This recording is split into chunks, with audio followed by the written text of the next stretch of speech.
Hello po, kamusta po kayo? Ako po si Fen sa aming Bakuran Vlogs. Ngayon po ay i-update ko po kayo dito sa aking mga orchids na kinapit ko dito sa mga alambre. Ngayon po ay January 2 ulit at kanina katatapos ko lang po na mag-video tungkol sa pinakamaliit at pinakamalaki na bulaklak ng aking orchids dito sa aming bakuran. Ngayon po, ito naman yung isi-share ko sa inyo, yung update ng mga orchids. May maganda po ako na ma-share sa inyo tungkol dito sa mga kinapit ko sa mga orchids dito sa alambre. Ito po yung ma-share ko sa inyo sa pangalawang araw ng bagong taon. Ito na nga po yung update ko dito sa mga orchids na kinapit ko sa mga alambre. Ito po yung mga alambre na pinagtanggalan ko po ng mga vanda na kinapit ko sa DIY driftwood ko. Tapos tinanggal ko po yung alambre at naisipan ko yung mga alambre ay gamitin dito sa mga dendrobium orchids na mga lumiit na. Ito po yung una na ipakikita ko sa inyo. Ito yung mga freebies ni Golden Bloom na talagang isa lang na cane yung binigay nila sa akin. Ayan, kung alin yung nakatali, yun po yung unang cane na tinali ko dito. Ayan, kung makikita nyo, may mga nagkaroon na ng mga keikis, panibagong mga keikis ang meron na. Yan, dalawa na yung keikis nito. At ito rin po, dalawa na. Itong nakakapit sa alambre, ito lang yung isa lang na kinapit ko. Ngayon, dalawa na po yung keikis. At ito po, isa rin, isa lang yung keikis na lumabas. Ito naman, dalawa. Pero yung iba, kapag nag-uulan, talaga namamatay po yung keikis kapag nagkaroon ng tubig yung pinaka-crown niya. At ito po yung isa sa maganda rin na ikinapit ko dito na freebies lang ni Golden Bloom. Yan. Ang healthy po ng cane. Bale, dalawa na rin yung nagkaroon na cane, na lumabas na cane dito sa ikinapit ko sa alambre. At ito rin, dalawa rin. Ang kaso lang po dito, namatay yung huli na cane at nagkaroon ng tubig po yung pinaka-crown niya. At ito naman pong dalawa na to, ito yung mga kinuha ko na cane dito sa mga alaga ko. Kaya ganyan sila. At i-update ko na rin po kayo sa unang-unang kinapit ko na dendrobium orchids, yung dalawa lang o tatlo, yan, dalawa na cane lang na kinapit ko dito sa PVC pipe. Ito po yung PVC pipe na pinutol ko doon o tinanggal ko doon sa pinagtaniman ko ng strawberry. Ayan po, malago na kung makikita nyo. Oh. Yan. At maganda din po yung mga ugat, mga nakakapit na po yung ugat dito. At pati po yung likod, kinakapitan na po ng ugat. Itong likod ng PVC pipe. At ito po yung isa sa gusto ko na i-share sa inyo, itong unang-unang kinapit ko po dito sa alambre. Ayan o, kung makikita nyo, ang ganda na. Ang unang kinapit ko lang po dito, yung maliliit na cane na yan. Ayan, sa pagkakatanda ko po, ito po ay 3 years na ngayon na nakakapit dito sa alambre. Kaya po lagi ko sinasabi sa mga nag-aalaga ng orchids, wag po kayong maiinip kapag ang tinanim nyo po na orchids ay yung cane lang na ganito kaliliit. Wag po kayong maiinip, lalago din po yan. Ang pag-aalaga po ng orchids ay talagang tiyagaan. Kapag po may tiyaga, may nilaga. Yun nga po yung sabi sa kasabihan. Kaya eto, yan, nakikita nyo naman, palaki na ng palaki yung cane habang tumatagal. Nag-start po ito sa maliliit na cane.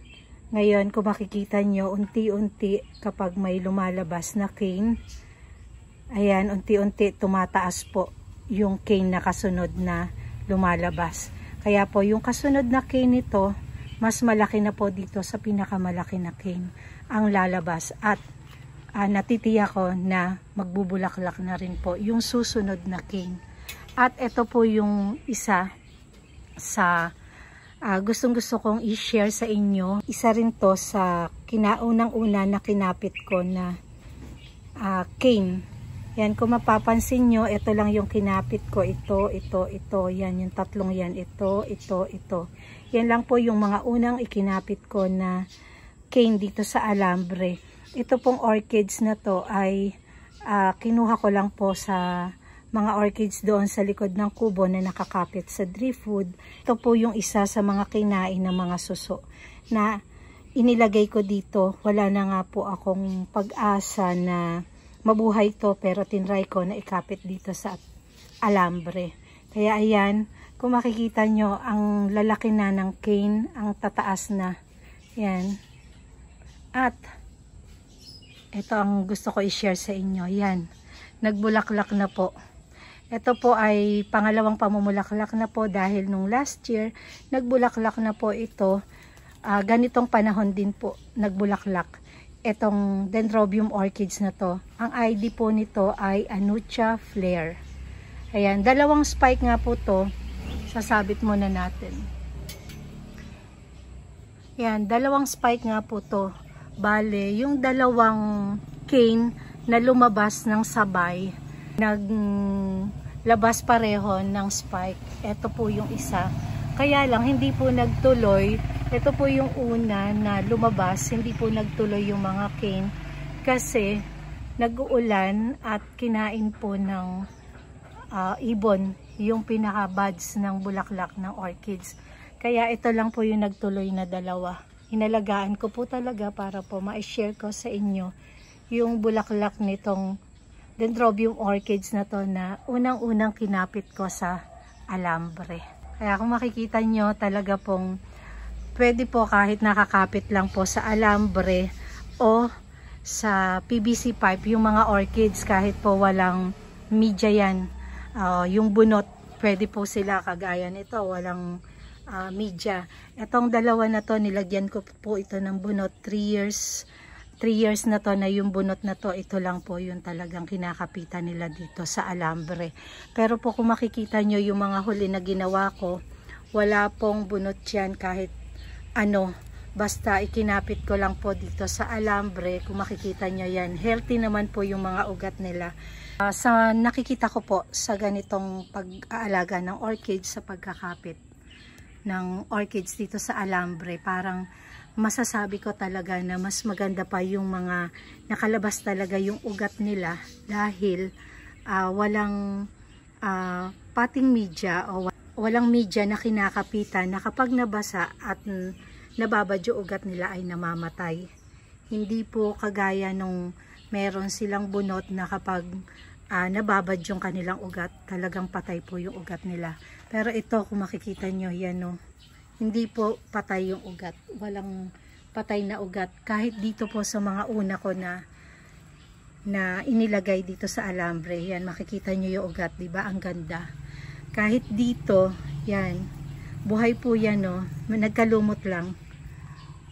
Tiyak po ako na may magtatanong po sa akin kung paano yung pag-aalaga na ginagawa ko dito. Bakit walang media, walang bunot na nakalagay, ay nabubuhay po yung mga orchids. Ang mga orchids naman po ay talagang ganyan na isabit nyo lang. Talaga, tapos alaga lang po sa dilig at fertilizer. Talaga pong mabubuhay po yan. Ito nga pong mga nandito na mga nakasabit na to na orchids sa alambre, talaga pong inaamin ko po mula nung May na naging busy kami, talagang hindi ko yan napaglalagyan ng fertilizer. At ang tangi lang po na kanilang pinagkukunan nila ng nutrients ay yung tubig at saka po yung araw na natatanggap nila. Kaya tingnan nyo yung Anucha Flare na to na mulaklak. Kahit po walang fertilizer yan, ilang buwan, dilig at talagang araw lang po yung kanila pong natatanggap na nutrients. Yun lang po. Doon lang po sila kumukuha ng nutrients. At saka po sa hangin. Yung hangin po ay meron pong dalang tubig. Kahit po mainit yan. Nasabi ko na po ito nung last year na nag-video ako. Dahil nung summer talagang Madalang ko nga po ito na madiligan, pero yan, nakasurvive sila dahil sa hangin po yun. Kaya maganda po talaga sa mga orchids, ilalagay nyo po sila sa tamang lugar, sa mahangin, sa may araw, at saka sa lagi po na nadidiligan nyo. Yan, kaya yan po. Ito po yung resulta ng pag-aalaga ko dito at pagkapit ko dito sa alambre. Yan, maganda naman po yung resulta kahit po dito sa pagkapit sa PVC pipe. Maganda naman po yung resulta. Mas nakakahinga po yung mga ugat nila. Nakakatikim sila ng hangin, natutuyo kaagad kapag dinidiligan. Kaya yan, maganda po. Eto po, sa mga magtatanong nga po pala ko ano yung fertilizer na ginagamit ko dito. Ulitin ko po ulit kasi sa tuwing magvi-video po ako at nakikita nila na ganito, nagtatanong sila kung ano yung gamit ko na fertilizer.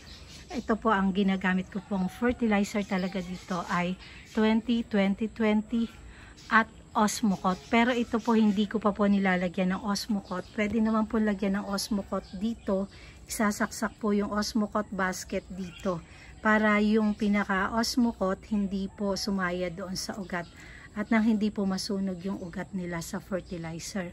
Kasi nga po, sabi ko nga po sa kanina no nag-video ako doon sa pinakamaliit at pinakamalaki na bulaklak ng orchids, kapag nasayad yung fertilizer o yung Osmocote dito sa mga ugat nila, talaga pong nasusunog yung kanilang mga ugat. Kaya po kailangan may fertilizer basket o Osmocote basket po kapag maglalagay kayo ng Osmocote sa mga orchids. I-end ko na po itong aking video at sana po ay nagustuhan nyo yung video na to.